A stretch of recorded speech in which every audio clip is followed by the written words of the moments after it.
오늘은 나의 십자가를 지고라는 제목으로 말씀을 나눠볼까 합니다. 우리가 처음 읽었던 본문은 예레미야 본문이죠. 예레미야 선지자는 눈물의 선지자라고 알려져 있습니다. 마음이 약하고 동정심이 굉장히 많은 사람이었지요. 그렇지만 20살, 20살이 되기 전에 하나님의 부르심을 받고 예언자, 선지자로 활동을 하게 되는데요. 평소에는 부드럽고 동정심이 많은 사람이었지만 주님의 말씀을 선포할 때는 아주 강한 어조로 사람들에게 이야기를 하였다고 합니다. 그래서 예레미야서를 보면 강한 어조가 되게 많이 나오죠. 때로는 무서울 때도 있습니다. 한 번씩 보면 섬찟할 때가 있는데요. 이렇게까지 이야기를 해야 되나? 라고 생각할 정도도 있습니다. 그렇게 충실하게 하나님 말씀을 전하던 예레미야는 고난도 되게 많이 받죠. 전에 몇 주 전에 예레미야서 이야기를 할 때 누구에게 고난을 받았습니까? 하나냐라는 사람한테 고난을 받았습니다. 그리고 구덩이에 빠져서 목숨을 잃을 뻔한 그런 경우도 있었습니다. 하나님의 말씀을 전하는 것이 그렇게 쉬운 일만은 아니라는 것을 우리가 알 수가 있는 그런 대목인데요. 예레미야 선지자는 바벨론에게 이스라엘이 함락당하고 나서 예루살렘을 떠나 강제로 애굽으로 보내지게 되는데요. 그리로 끌려가서 마지막으로 죽음을 맞이하는데 누가 그를 죽이냐 하면 이스라엘 민족, 유대인들이 예레미야 선지자에게 돌을 던져서 죽게 만듭니다. 다른 일도 아닌 자신의 동족에게 목숨을 잃게 되는 이 비극적인 주인공인데요. 이러한 예레미야의 말씀은 신약의 많은 부분에 인용이 되고 있습니다. 가장 최근에 우리가 살펴본 것 중에 예레미야 선지자 이름이 나오는 곳은 어디냐면 마태복음 16장 우리가 읽었던 그 본문 앞부분 16장 3, 4절인가 뭐 그럴 겁니다. 아마 거기 보면 예수님께서 이렇게 묻죠. 제자들에게 사람들이 나를 뭐라고 하느냐? 그랬더니 제자들이 그렇게 얘기를 합니다. 더러는 세례 요한이라고 하고 더러는 엘리야라고 하고 더러는 예레미야라고도 합니다. 자, 이것은 아마도 예레미야 선지자가 다른 선지자들보다 회개를 되게 많이 강조한 이유일 것입니다. 왜냐하면 예수님이 맨 처음에 선포하신 메시지가 뭐였죠?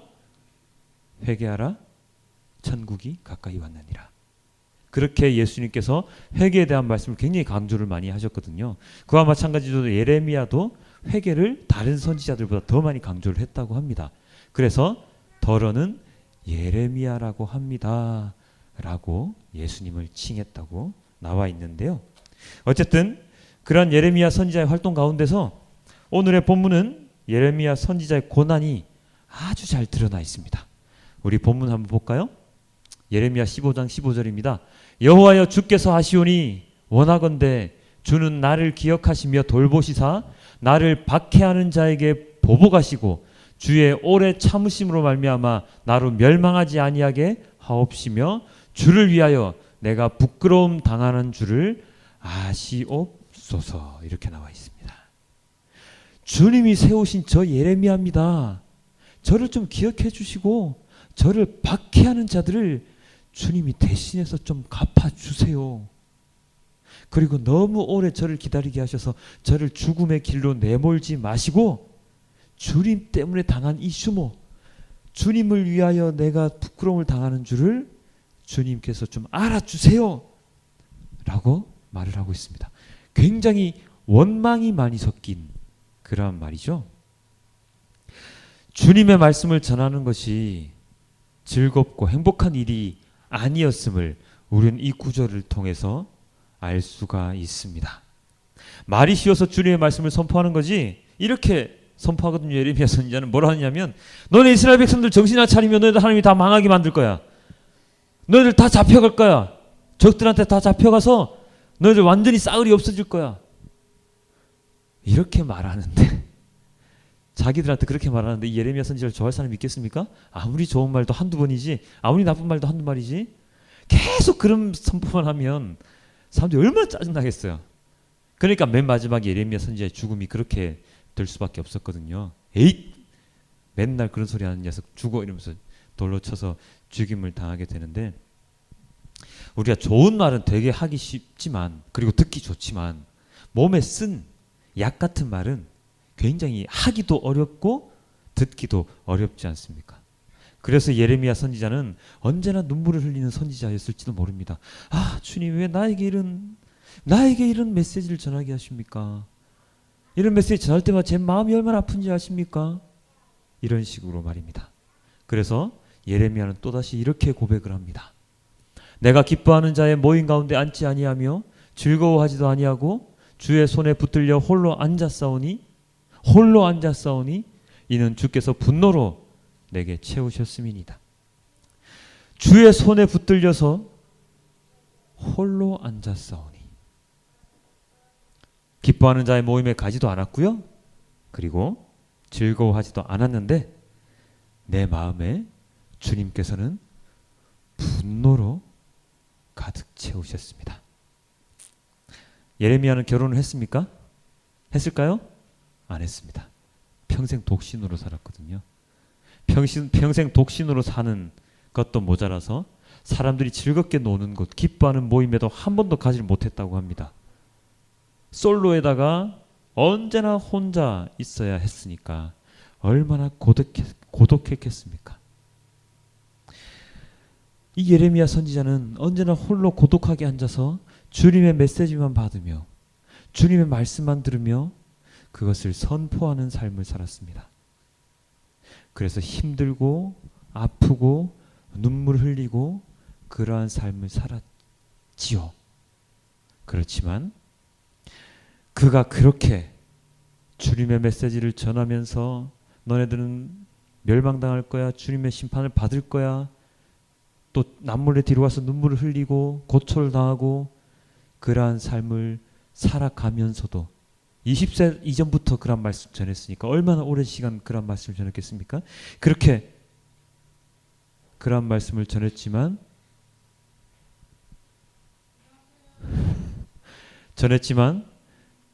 그가 그렇게 살아갈 수 있었던 이유, 그것은 바로 주님께서 그를 붙들고 계셨기 때문입니다. 이런 구절이 있죠. 내가 너로 이 백성 앞에 견고한 놋 성벽이 되게 하리니 그들이 너를 칠지라도 이기지 못할 것은 내가 너와 함께하여 너를 구하여 건짐이라. 여호와의 말씀이니라. 내가 너를 악한 자의 손에서 건지며 무서운 자의 손에서 구원하리라. 예레미야, 너 지금 힘들고 어렵지만 그래서 나를 떠나려고 하지만 네가 다시 내게 돌아온다면 내가 너를 지켜주겠다. 아무도 너를 건드리지 못할 놋 성벽이 되게 해서 너를 치고 너를 아프게 만드는 그 모든 그 고통 속에서 너를 지켜주겠다. 아무도 너를 건드리지 못하게 하겠다. 악한 자의 손에서, 무서운 자의 손에서 너를 건져주겠다. 지켜주겠다. 라고 말씀을 하고 계십니다. 그래서 예레미야는 이 말씀에 힘을 얻고 다시금 주님의 말씀을 선포하게 되지요.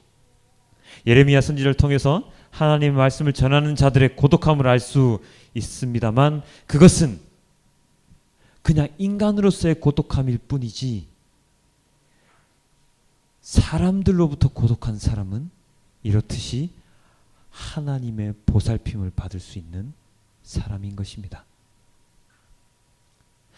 예레미야 선지자는 사람들에게서는 고립을 당했지만 주님과는 언제나 교제를 하는, 소통을 하는 그러한 사람이었습니다. 그는 세상에 빠져 있지 않았지요. 즐거운 모임, 기뻐하는 모임도 가지 않았습니다. 오로지 홀로 앉아서 주님과만 소통하며 살았던 사람입니다. 그것이 바로 예레미야를 힘들게 만들었지만 그것이 바로 예레미야가 살아갈 수 있는 힘이 되었고 예레미야에게 주는 행복이 되었습니다. 예전에 우리나라에 이런 분이 계셨습니다. 어떤 분이냐면요, 우리 김창호 집사님의 고향인 신안 쪽에 계신 문준경 전도사님이라고 계셨습니다. 이 전도사님은 여자분이십니다. 여자분이신데 이 여자의 몸으로서 전라도 신안근방의 많은 섬들에, 거의 모든 섬들에 하나님 아버지의 말씀을 전하셨습니다. 그래서 이 전도사님으로 인해서 지금 전라도 신안 지역에 있는 많은 섬들은, 그리고 전라도 신안 지역은 우리나라 중에서 복음화율이 굉장히 높은 지역, 거의 8-90% 정도 되는 걸로 알고 있는데요. 굉장히 복음화율이 높은 곳으로 알려져 있습니다. 이 전도사님은 말씀을 전하다 결국에는 일본군의 손에 죽임을 당하게 되는데요. 일본군이 아니고 공산군의 손에 죽임을 당하게 되는데요. 그 순교의 모습, 문중경 전도사님께서 돌아가셨던 그 순교의 모습도 너무나도 거룩한 모습이었습니다. 문중경 전도사님은 함께 붙들려 갔던 그 같은 지역의 사람들, 그 사람들의 죽음을 막기 위해서 내가 수장이다, 나를 죽여라 라고 이야기를 하시고 그 공산주의자들의 창에 맞아 그렇게 순교를 당하셨습니다. 문중경 전도사님의 삶은 이러합니다. 어렸을 때부터 가난한 집에서 살았고 결혼을 했지만 결혼 첫날부터 남편의 외도로 인해서 남편과 같이 살지 못하고 솔로로 거의 혼자서 생활을 하시게 되죠. 그러한 문중경 전도사님은 어떤 여성도님, 누군지가 밝혀지지 않았다고 해요. 어떤 여자 성도님으로부터 복음을 듣고 그 이후로 하나님의 말씀을 받아들이게 되는데요. 좋은 멘토로부터 교육을 받았고 제가 다녔던 서울신대의 전신인 경성성사학원이라는 곳에서 신학 수업을 받게 됩니다. 그렇게 받으시면서 전도사 생활을 하게 되시는데요. 그렇지만 이 문중경 전도사님께 우리가 배울 수 있는 것은 무엇이냐면, 문중경 전도사님께서 뭐 신학 수업을 받고 이런 것이 아니라 문중경 전도사님께서 펼치셨던 그 신안 그 인근에서의 그 전도 활동, 그 활동을 우리는 굉장히 본받을 만합니다. 문중경 전도사님은 굉장히 열성적으로 전도를 하셨다고 해요.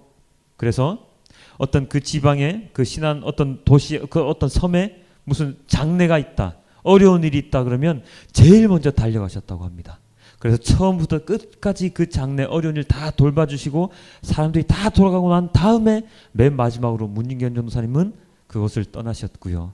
그 다음에 섬들이 여러 개 모여있는 그 가운데 그 물길이 열렸을 때 갯벌을 걸어서 그 섬에 들어가야 되는데 어떤 날은 그런 날도 있었다고 해요. 밤늦게 그 섬으로 들어가다가 물길이 막혀버렸어요. 그래서 거의 허리춤까지 오는 그 바닷물, 허리춤보다 더 높은 바닷물 거기에 갇혀서 오가지도 못하는 그런 상황 속에서도 그 물이 빠질 때까지 새벽까지 기다리고 있었다고 합니다. 그러면서도 저 같으면 그 새벽에 얼마나 춥겠습니까? 그냥 서 있는 몇 시간에, 지금 설교하는 이 시간 몇 분도 서 있으면 다리가 되게 아픈데요. 그 바닷물 속에 몇 시간을 서 계시면서도 너무나도 즐거우셨다고 합니다.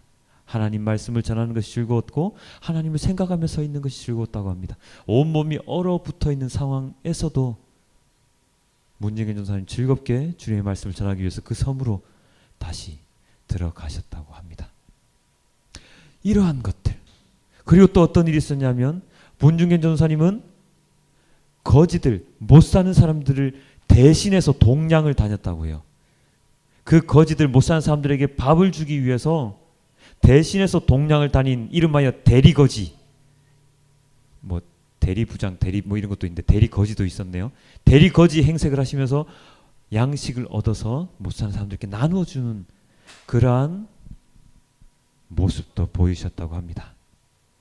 이렇듯 문중경 전도사님은 여러 군데를 돌아다니시고 너무나도 왕성한 활동을 하시느라 그녀가 신었던 신발 고무신이었는데 그 고무신을 쌓아 놓으면 저희 달나라까지 갈 수 있을 정도의 정말로 많은 고무신을 신으며 왕성한 전도 활동을 벌이셨습니다. 어떤 날은 어떻게 전도를 했냐면 사람들을 모으기 위해서 사람들 앞에서 찬양을 하면서 사람들을 모았습니다. 우리나라 사람들 막 노래 부르고 이런 게 되게 좋아하잖아요. 그래서 찬양을 하면서 율동을 하면서 사람들 모아서 사람들이 모여서 함께 찬양을 할 때 그때 말씀을 전하고 그렇게 해서 사람들이 하나님을 믿게 만들고 그렇게 해서 그들이 주님께 구원을 받게 만들고 그러한 활동을 문중견 전도사님은 하셨다고 합니다. 요즘 같으면 엄두도 못 내죠. 요즘 같으면 길거리에서 뭐 찬양하는 사람들 많이 보기 힘들잖아요. 옛날만 하더라도 부산역, 뭐 서울역 아니면은 각 전철역 앞에 광장만 보더라도 많은 전도팀들이 나가서 막 찬양하고, 그 김찬주 집사님도 해보셨죠? 저희 송내역 이런 데 나가셔서 아니면 부계역 같은 데 나가셔서 해보신 걸로 알고 있는데요. 저도 그게 꿈입니다. 역전에 나가서 찬양하는 게 꿈인데 요즘은 잘 못해요. 하면 욕 들을까봐. 또 막 욕 들을까봐. 막 와서 막 걷어 찰까봐. 어떤 경우에는 노숙자들이 와서 막 이렇게 막 회방을 놓거든요. 그런 게 무서워서 못 나가요.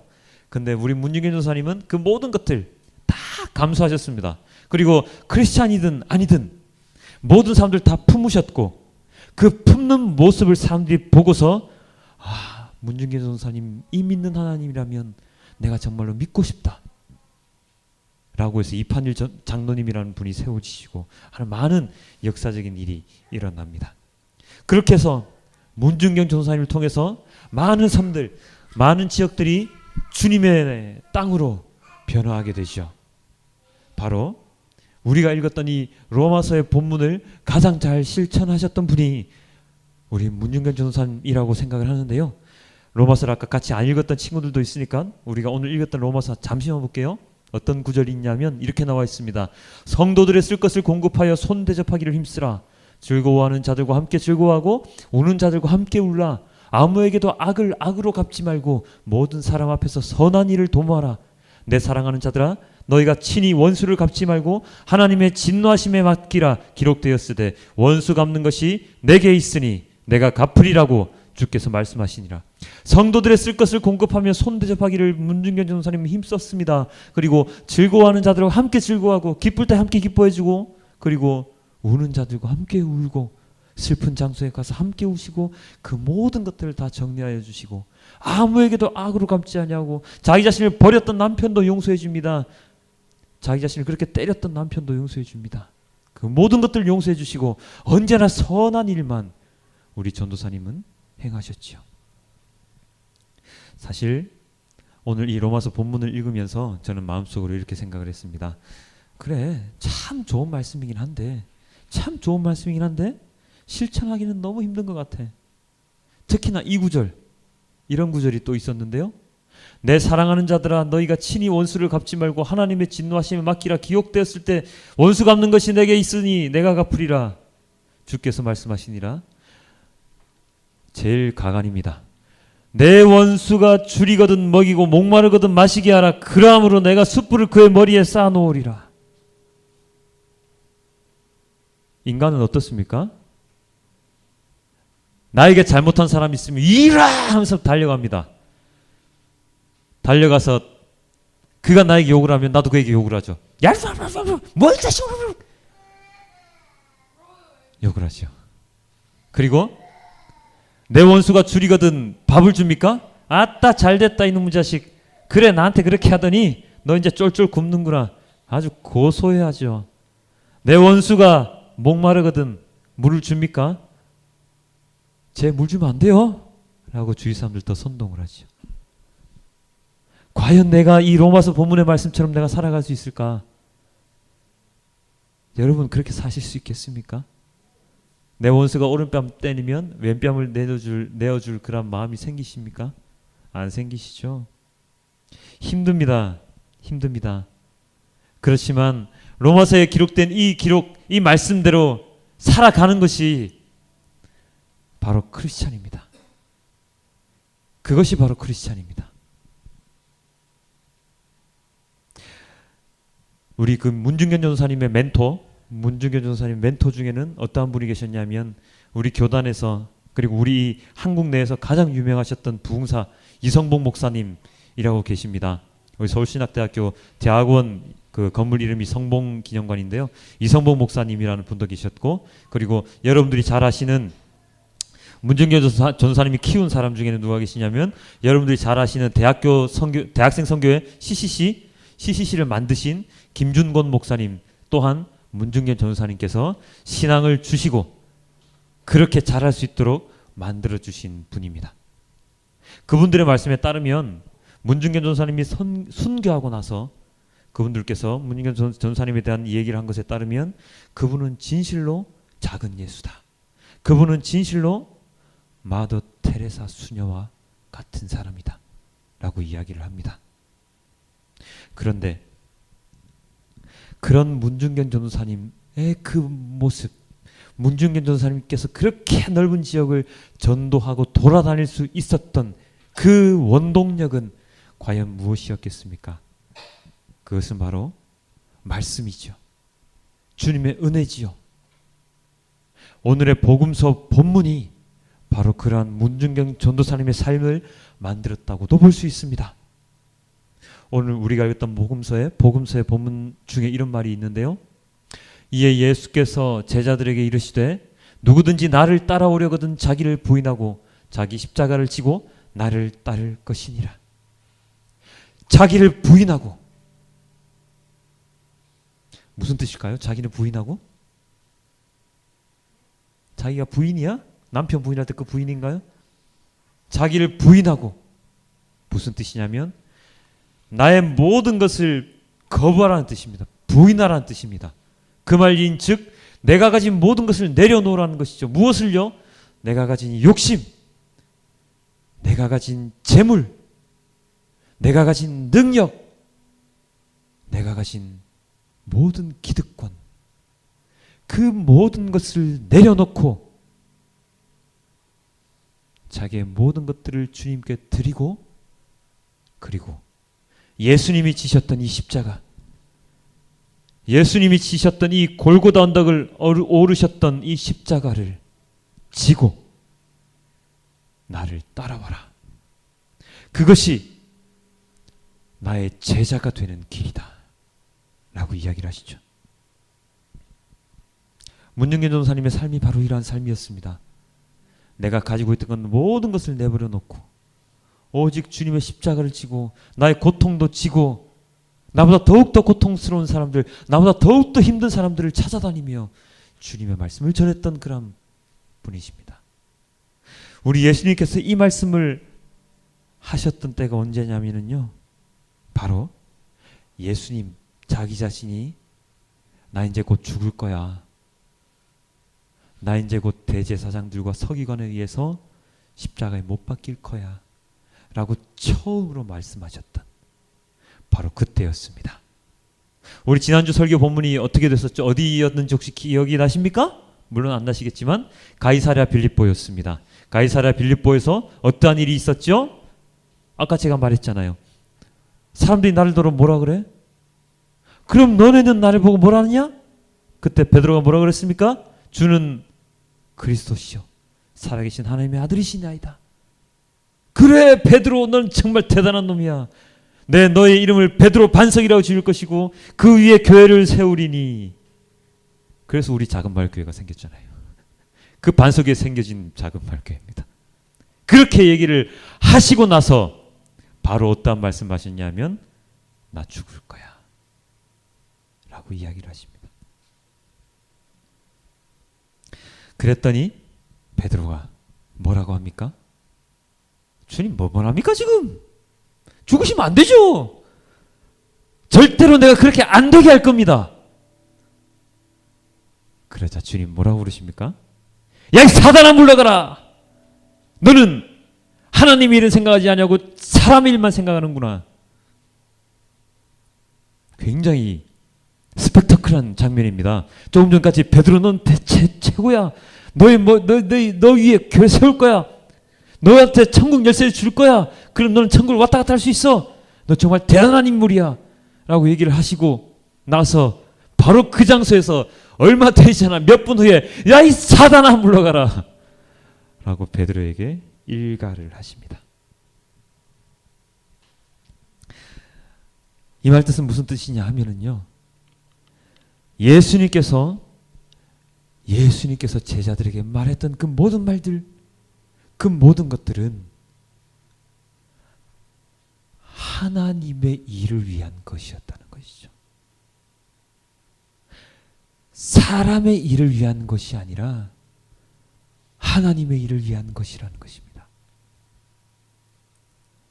만약에 사람을 위한 것이었다면 예수님께서 십자가에 못 박혀 돌아가시면 안 되셨죠. 계속해서 이 땅에 남아서 하나님 아버지의 말씀을 전하고 예레미야 선지자처럼 다른 이사야 선지자처럼 그러한 선지자들처럼 그렇게 살아가셔야 됐겠죠. 하지만 예수님은 어떤 분이십니까? 하나님께서 보내신 분이고 하나님의 일을 완수하시고 하나님의 일을 다 이루시기 위해서 오신 분이지 않으십니까? 그래서 베드로가 예수님께서는 그렇게 되면 안 됩니다라고 얘기했을 때 아니야! 나는 하나님의 일을 하러 온 사람이지 사람의 일을 하러 온 사람이 아니다. 너는 그렇게 생각하면 안 돼. 라고 말씀을 하시죠. 예수님이라고 그 십자가 지고 싶으셨겠습니까? 사실 그 십자가 형벌이 그때 당시에 로마에서 행하던 가장 심한 형벌이었죠. 왜냐하면 다른 형벌들은 그냥 바로 죽습니다. 능지처참 중국에 있었지요. 어떤 형벌입니까? 여러 말들이 사지를 묶어서 잡아 당겨서 죽이죠. 몇 분의 고통은 있을지언정 순간적으로 죽습니다. 그렇지만 십자가 형벌은 어떤 형벌입니까? 십자가에 매달려서 그 사람이 몸에 있는 모든 물이 모든 피가 다 마를 때까지 기다립니다. 그리고 숨을 거두지요. 그게 빠르면 3일, 늦으면 일주일도 가는 수가 있습니다. 그 목마름에 지쳐서 그렇게 죽어가는 것이 바로 십자가의 형벌입니다. 그 십자가의 형벌 예수님께서 아셨지요. 그런데 그 십자가 형벌 받고 싶으셨겠습니까? 아무리 하나님 아버지, 하나님의 아들이라고 하더라도 인간의 형상을 하고 오셨거든요. 그래서 인간이 느끼는 고통은 그대로 고스란히 다 느끼십니다. 그런 예수님이시기 때문에 예수님조차도 그 십자가 형벌을 받기 싫으셨을 것입니다. 하지만 예수님은 그 십자가를 지실 수밖에 없었지요. 그리고 그 힘든 고통의 형벌을 너희도 같이 져야 한다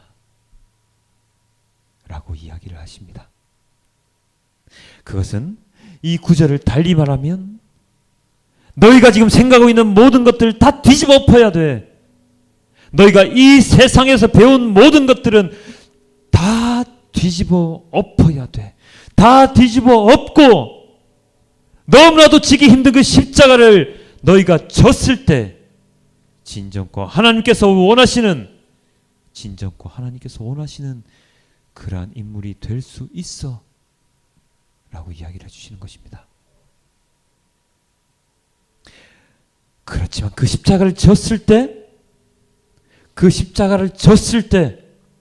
그 이후에 오는 하나님의 영광은 너희가 알 수 없을 정도로 크다 라고 이야기를 하시죠. 이렇게 말입니다.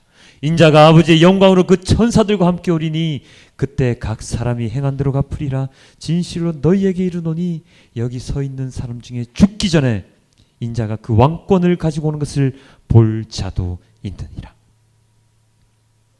그 십자가를 졌을 때 어떠한 영광이 있다고요? 하나님의 심판 때에 그들이 살아남는 영광을 보게 됩니다. 그리고 예수님, 인자를 보게 되죠. 그래서 심판에서 살아남을 수 있는 길이 그거밖에 없기 때문에 그래서 주님께서는 제자들에게 그리고 우리에게 나의 모든 것을 부인하고 네 십자가를 지고 나를 따라오라라고 이야기를 하시는 겁니다. 하나님의 심판 때에 살아남는 겁니다. 인자를 볼 수 있는 것이죠. 그런 말씀도 하셨지요. 너네들이 살고자 하면 죽을 것이요 죽고자 하면 살 것이다. 이게 무슨 어떤 성인의 얘기가 아닙니다. 예수님의 얘기십니다. 너네들이 살고자 하면 죽을 것이요 죽고자 하면 살 것이니라. 그러한 삶을 살았던 바로 그분이 바로 우리 문중경 전도사이셨습니다. 그리고 예수님의 제자들이셨습니다.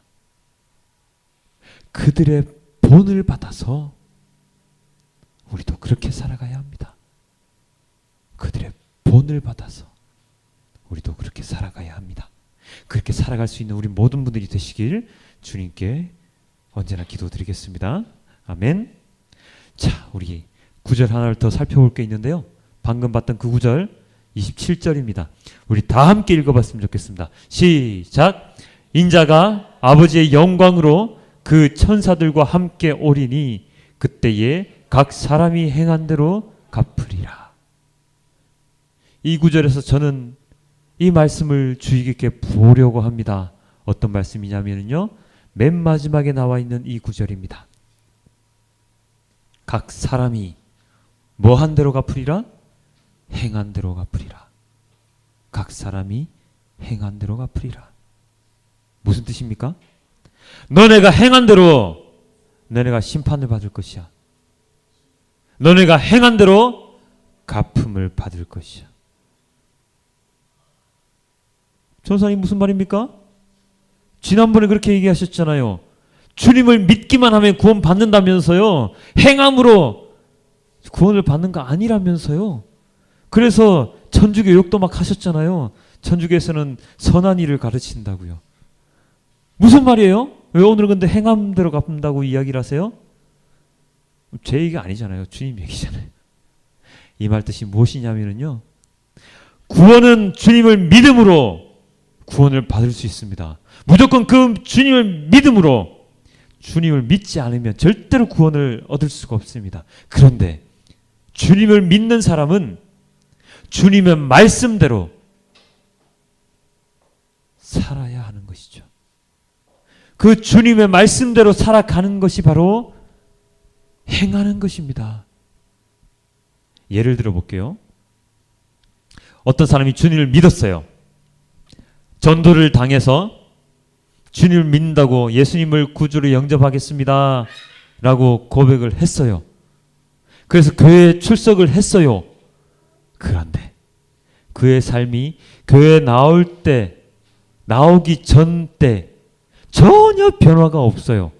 나오기 전에도 술 마시고 고주망태에 대해서 언제나 집에 들어갔고, 교회에 출석한 이후에도 술 마시고 언제나 고주망태에 대해서 집에 들어갑니다. 교회 나오기 전에 언제나 담배 피우면서 살아갔고, 교회 나온 뒤에도 언제나 담배 피우면서 살아갑니다. 교회 나오기 전에 언제나 와이프 두들겨 패고 막 집안에 막 분란을 일으켰고, 교회 나온 뒤에도 와이프 막 때리면서 집안에 분란을 일으킵니다. 교회 나오기 전에도 맨날 도박하고 사기치고 돌아다녔는데 교회 나온 뒤에도 똑같이 그런 삶을 살아갑니다. 그런 사람이 크리스찬이라고 얘기합니까? 자기 자신은 그렇게 얘기할지 몰라요? 그리고 성도의 수가 너무나도 고달픈, 배고픈 그런 목사님은 그렇게 여길지 모릅니다. 그렇지만 주님은 그런 사람이 진정한 크리스찬 아니라고 얘기하십니다. 저 또한 그렇게 생각합니다. 예수님을 믿은 전과 믿기 전과 믿은 후가 똑같은 사람은 주님을 구주로 영접한 사람이 아닙니다. 절대로 아닙니다. 입으로만 구주로 영접을 했죠. 진정으로 예수 그리스도를 나의 구주, 나의 구원주라고 인정을 한 사람은 그의 삶이 변화될 수밖에 없습니다. 왜냐? 그분을 믿기 때문이죠. 사람들도 그렇잖아요. 내가 누구를 믿는다. 내가 누구를 믿는다 그러면 그가 하는 모든 행동을 따라갑니다. 그가 행하는 모든 말을 믿습니다. 그래서 그가 행한 모든 말대로 행하게 되지요. 내가 저를 믿는 사람이, 내가 만약에 컴퓨터 키 엔터를 치면 워드 프로세서에서 그 한 칸이 내려갑니다. 믿으세요 라고 얘기하면 믿고 그대로 따라 하지요. 되거든. 그 사람이 한 말이 맞거든. 내가 한 말이 맞거든. 그래서 그 사람이 한 그대로 따라갑니다. 야, 내가 담배를 피웠더니 너무 힘들어. 몸도 힘들어지고 마음도 힘들어지고 아침에 못 일어나겠어. 근데 있잖아요, 내가 담배를 끊었더니 아침 몸이 가뿐해지고 너무나도 상쾌해지는 거예요. 담배 끊어보세요. 몸이 안 좋은 담배. 그러면 어떻습니까? 끊어볼까? 정말 끊기 힘든데 전사님 말대로 끊어볼까? 해서 끊습니다. 하루 이틀 사흘 날 다섯 여섯 일곱 여덟 1년 끊어봤어요. 몸이 가뿐해진 걸 느껴요. 맞구나. 전사님 한 말이 맞구나. 술을 마십니다. 고주망태 되도록 마십니다. 그 다음날 되면 에이 내가 다시 마시면 개다 라고 생각을 하지요. 그럼에도 불구하고 그날 저녁에 또 술을 마십니다. 왜냐? 사업상 필요해서. 근데 전도사님이 교회 다니는 사람 술 마시면 안 돼요. 아씨 어떻게 하지? 끊어볼까? 끊습니다. 사업에 지장이 있으면 어떡하지? 지장이 있겠죠. 그렇지만 그 조그만 지장으로 인해서 그 사업이 망할까요? 안 망합니다. 절대로 안 망합니다. 그 술을 끊었다고 해서 사업이 망할 것 같으면 그 사람은 술집을 해야죠. 그 사업 절대로 안 망합니다. 믿으십시오. 그래서 믿고 술을 끊었더니 그렇지 사업 안 망해. 그런 사람 많습니다. 그게 믿음이거든요. 그렇게 하나씩 두 개씩 변하는 게 믿음이거든요. 그런데 그것을 믿지 못하기 때문에 담배도 못 끊는 것이고 술도 못 끊는 것이고 자기 자신이 힘들어서 마약도 하게 되고 도박판에 들어가게 되고 그렇게 되는 겁니다. 다른 즐거움을 찾았어요. 그거는 믿는 사람이 아니죠. 믿음이 아니죠. 그래서 주님께서는 그 행한 대로 갚으리라고 얘기하십니다. 나를 믿었으면 내가 말한 대로 그대로 해야지 왜 안 해? 너 안 했으니까 그 행한 대로 내가 그대로 갚을 거야. 그것이 바로 행함대로 갚는다는 것입니다. 선한 일을 행했기 때문에 너 구원 줄게 이게 아니고요. 너는 나를 믿기 때문에 구원의 선물을 주지만 그 구원의 선물을 받았으면 그 구원의 선물을 받은 만큼 너의 행실이 바뀌어야 돼. 라고 이야기하시는 것이 바로 이 구절입니다.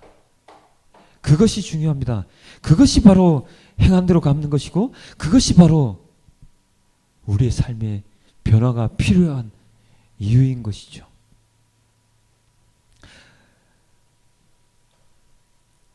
예수님께서 나 이제 죽을 거야 라고 얘기했을 때 베드로가 안 됩니다. 그건 무슨 말이에요 라고 얘기했을 때 베드로는 어떤 일을 생각했다고요? 하나님의 일을 생각하지 못하고 사람의 일을 생각했다고 하지요. 하나님의 일을 생각하지 못하고 사람의 일을 생각하면 그가 누가 된다고요? 사단이 됩니다. 사단의 자식이 됩니다. 바로 똑같습니다. 교회에 들락날락하지만 하나님의 말씀에 순종하지 아니하고 살아가는 사람, 사람의 말에 휘둘리며 살아가는 사람, 교회에 와서 사업하는 사람, 교회에 와서 예배드리지 아니하고 예배드리는 그 순간에도 다른 생각 막 하면서 친구들 막 얘기하고 노닥거리고 핸드폰하고 있는 이런 사람들은 사단입니다.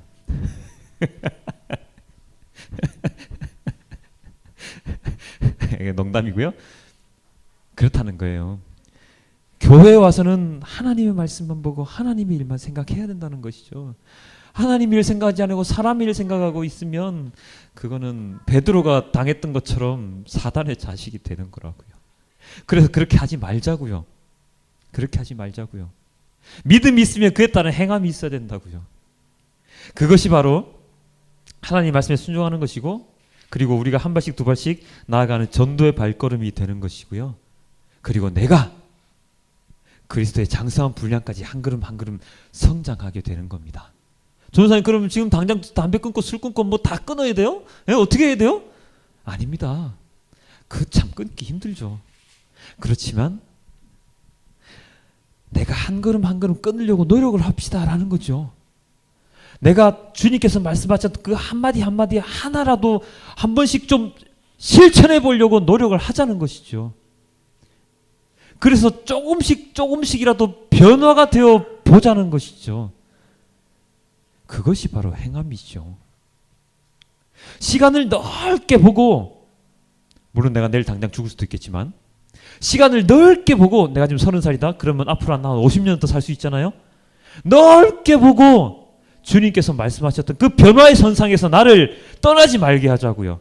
나는 언제나 변할 수 있어. 나는 언제나 변해야만 돼.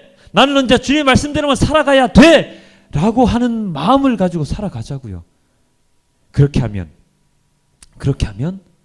나의 삶이 차츰차츰 변화되어서 하나님의 마음에 합당한 사람으로 성장할 수가 있다는 겁니다. 다시 한번 말씀드립니다. 나 지금 당장 변하지 않았다고 해서 주님이 구원 안 하시냐고요? 아닙니다. 구원하시죠. 믿기만 하면 구원하신다니까요. 대신에 그 믿음의 분량대로 그 믿음의 그 그 분량대로 내 자신이 조금씩 더 성장해 나가는 모습을 주님께 보여드리자고요. 그러면 주님께서도 인정하십니다. 아, 야, 오늘 예배 다 나오고 대단한데? 현지? 다음 주에도 나오겠지? 그래. 그러면 내가 너무 기뻐할 거야. 내가 너를 점점 사랑해 줄 거야. 민지 처음 교회 나왔네? 이야. 아, 두 번째로 나왔네? 얼마나 안 났으면 기억이 안 나냐? 두 번째로 나왔네? 야, 내가 너를 사랑할 거야. 다음 주에 또 나와? 라고 내가 얘기하는 게 아니고 하나님께서 인정해 주신다니까요.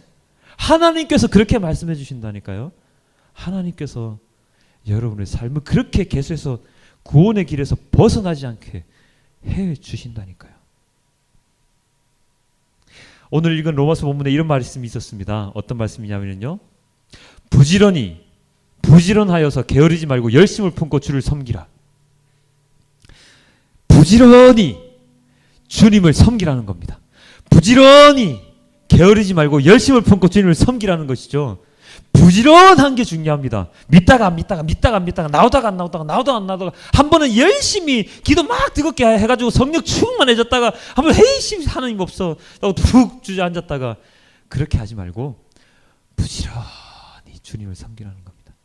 그것이 바로 중요합니다. 그것이 굉장히 중요합니다. 남들을 도와주고 남들을 돌보는 것과 마찬가지로 자기 자신을 이렇게 채찍질 하라는 것이죠. 내 자신을 채찍질해서 부지런히 주님을 섬기라는 것입니다. 주를 섬기는 마음이 없는데 어떻게 다른 사람을 섬기는 마음이 생기겠습니까? 내 챙기기도 바쁜데 어떻게 다른 사람을 챙겨주겠냐 말이죠. 아까 말씀드렸던 그 문진견 전도사님은요, 부지런히 주님을 섬겼습니다. 어떤 모습으로요? 부지런히 기도하셨죠. 부지런히 기도하셨습니다. 전도 나가시기 전에 언제나 기도를 드리고 나가셨다고 합니다. 우리 문진근 전도사님이 다녔던 섬이 굉장히 많은데요. 섬 되게 많죠, 그죠? 김창호 집사님. 굉장히 많은 그 섬 가운데 문진근 전도사님은 기도의 움막을 세우셨다고 합니다. 대나무 집단을 만들어서 기도의 움막을 만드셔서 언제나 그 섬에 가서 전도를 하시기 전에 꼭 그 움막에 들어가셔서 기도를 하시고 사람들 만나셨다고 해요. 그게 바로 부지런히 주님의 말씀을 주님을 섬기는 그런 모습이거든요. 마찬가지입니다. 우리가 부지런히 기도를 끊지 않고 부지런히 예배에 나오고 부지런히 찬양하면 아까 로마서에 나왔던 그 모든 것들을 우리가 할 수 있습니다. 원수가 줄일 때 배불리 먹여주고 원수가 목마를 때 그에게 물을 주고 그리고 주님께서 갚아주실 때까지 끝까지 기다릴 수 있는 그러한 우리가 될 수 있는 것입니다. 그것은 부지런히 주님을 우리가 섬겼을 때 가능한 것입니다. 우리는 보통 그렇죠. 돈 버는 것에 지혜가 막 쌓여가죠. 야, 이렇게 하면 돈 보이더라. 이렇게 어떤 주식에 투자하면 돈이 모인다더라. 막 주식도 하고 돈 버는데 지혜를 하죠. 언제나 우리의 모든 몸은 돈 불리고 재산 불리고 그다음 나 편한 대로 가게 그렇게 합니다. 거기는 정말 부지런합니다. 거기는 정말로 부지런하게 게을리하지 않죠. 하루라도 주식을 안 보면 주식 떨어지면 빨리 팔아야 되니까 매일같이 몇 시간 주식 보면서 그렇게 돈을 늘려나가는 것처럼 우리의 마음도 주님께 드리라는 겁니다. 그러면 오늘 다윗이 고백했던 그 고백처럼 이렇게 주님께 고백할 수 있습니다. 내가 나의 완전함에 행사하였사오며 흔들리지 아니하고 여호와를 의지하였사오니 여호와여 나를 판단하소서. 여호와여 내가 주께서 계신 집과 주의 영광이 머무는 곳을 사랑합니다 라고 말입니다. 나 흔들리지 않고 주님께 의지하겠나이다. 의지할 수 있습니다 라고 다윗처럼 고백할 수 있다는 것입니다. 세상의 어떠한 것에도 휘둘리지 아니하고 나 귀가 너무 얇아서 이 사람이 이 얘기하면 저리로 저 사람이 저 얘기하면 저리로 가는데 그렇지 아니하고 오직 주님께서 나에게 주시는 그 말씀으로만 거기에만 귀를 기울여서 정말로 우직한 크리스찬이 될 수 있는 것입니다. 그렇게 하면 어떻게 된다고요? 맨 마지막에 내가 주께서 계신 집과 주의 영광이 머무는 곳을 사랑하고 그것을 갈 수 있다는 것이죠. 그것이 바로 우리의 최종적인 목표점입니다. 우리 사랑하는 성도 여러분, 세상 일이 바쁘고 힘들다고 해서 주님을 잊는, 주님을 잃는 그러한 일이 있어서는 안 됩니다. 그리고 주님의 일로 고통을 받는다고 해서 주님을 버리는 그러한 일은 있어서는 안 됩니다. 그 모든 것들은 주님과 멀어지게 만들려고 하는 사단의 계략입니다. 베드로조차도 주님께 사단이라고 말씀을 듣지 않았습니까? 그 모든 것은 사단에게 영혼을 팔아서 우리가 영원히 주님께로부터 멀어지게 되는 그러한 결과를 낳게 되는 것입니다.